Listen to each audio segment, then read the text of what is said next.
Hi, it's Adam. We're back for episode 10 of the Dominion video tutorial, and this time we're going to talk about deck tracking.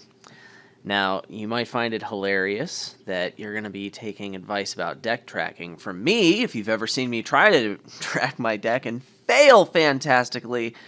Well, I guess it should, there should be a disclaimer about you have to actually be good at it and not be an idiot like me. So anyway, there are a lot of cards in your deck, and tracking them will lead you to advantages in the game. But you don't have to track every card in the deck to get most of the benefits of deck tracking. So hopefully this video is going to help you focus on fewer things to track so that you can actually track them well. So if you want to stop watching the video now and just take away 2 bullet points from it, here they are. First thing, you gotta track points. And second of all, if you're going to track some cards, just keep track of the best ones. Figure out which ones they are, follow them, make sure you know what's happening to them. There you go. Now let's get into some more details. Let's talk about deck tracking online. So deck tracking online is much easier than doing it IRL, and technically some of what you can do online, like going back and looking at the log from earlier turns, is cheating by the rules of the game. If you can track IRL, then you can track online, so I'm going to focus on IRL tracking only and reserve my commentary about deck tracking online for not this video series. Anyway. So the most important thing that you can track is points. You really should, if you're not going to track anything else, at least know what the score is at all times.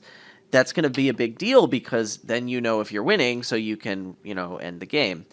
If you're going to be playing an engine, it's really important to know how many points your opponent has so you can know what your path to victory is. So that's a big deal.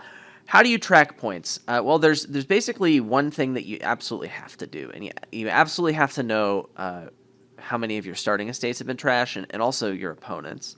If you don't do that, then all these other methods are not going to work very well, and you could get an inaccurate score. So in a 2-player game, you actually only need to track your own points, because if you want to figure out your opponent's score, you just take the supply and you subtract your points and the trash from it, and then that's your opponent's score. So you can figure out, oh, well, there's 5 provinces in the supply, 1 in the trash, and I have 1, so my opponent must have 1. So you can do that for all the point cards and figure out the score. And actually, you can do that for any game or any card in the game. It doesn't have to be points, but I just find I use it most for points, and it's a pretty good way to track points. A lot of times, though, instead of dealing with all of this, it can be useful and easier to just track the differential of points, especially in games with more than 2 players. You can just figure, oh, well, I'm ahead of this guy by 6, but she has 10 more points than me. So, and just update it every turn in your brain. That can be a lot easier than figuring out, okay, well, I've got 24, and he's got 27, and, that's less to remember, I think. Tracking the curse split. So this can be a big deal, right? They're worth points, and it's hard to do. So if there are curses around and you don't remember how the curse split went, what you can do if you're not drawing your deck or getting rid of them is start at the top of a shuffle and count the curses as you see them. And so while you're shuffling in the middle, you can look at the cards you've already drawn, so you can differentiate, where they are in terms of the shuffle, and just count them as you see them in between 2 shuffles. And that's going to let you know how many curses you have. So this actually works for any card, but I just only ever use this trick for curses. Most of the time, other cards are a lot easier to remember, but for some reason, with curses, I find I do this more. Okay, so tracking your own deck. What are the best ways to do it? Well, the best way is to draw it, right? If it's in your hand or in your play area, you know what's in your deck. It's not hard. You just look at it. So, and it's also useful because if you draw your deck, you're going to be playing all the cards you can. You know what your full payload is, and you can start to plan turns ahead. It's much easier to do when you're drawing your deck. You can just assume you're going to continue to draw it. And you know how it felt to draw your deck, how shifty it was, or how dicey it might have been. Anyway, if you're not drawing your deck, what can you do? I mean, it gets pretty hard to track every single card in your deck after you shuffle 2 or 3 times. So usually you just want to keep track of the best cards in your deck.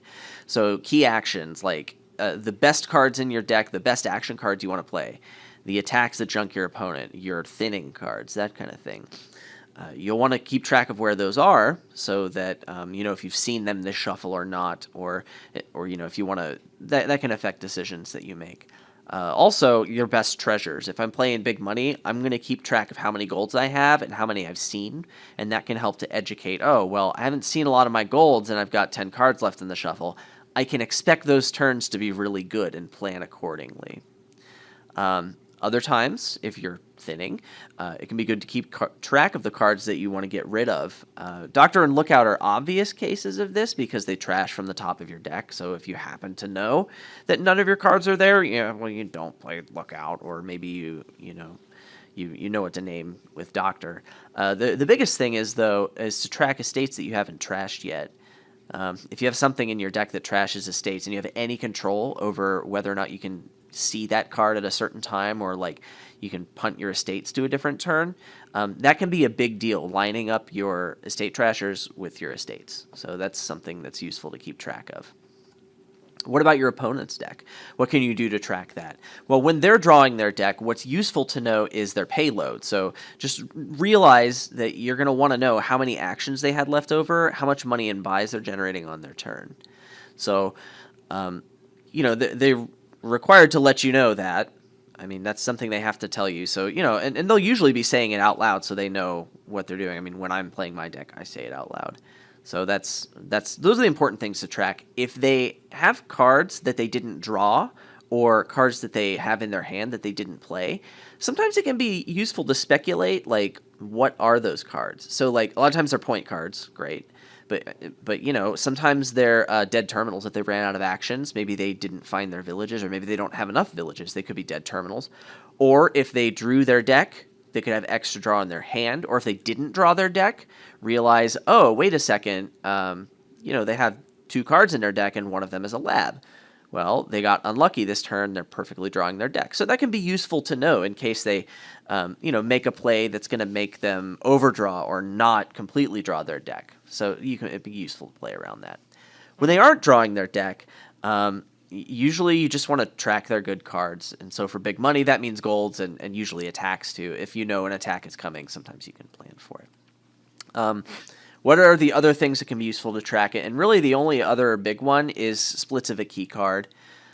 So if you're racing governors of minions or something and the pile's out, it can be useful to know how many you got and just to see like if you're ahead or behind, and that can educate your decisions playing forward. So yeah, hopefully this helps you learn how to track your deck a little more effectively. Obviously, you have to not be terrible like me, but these are things that I keep track of, and this is going to get most of the use out of drawing your deck or tracking your deck, and you'll get most of the benefit from doing it. Anyway, until the next video, see ya.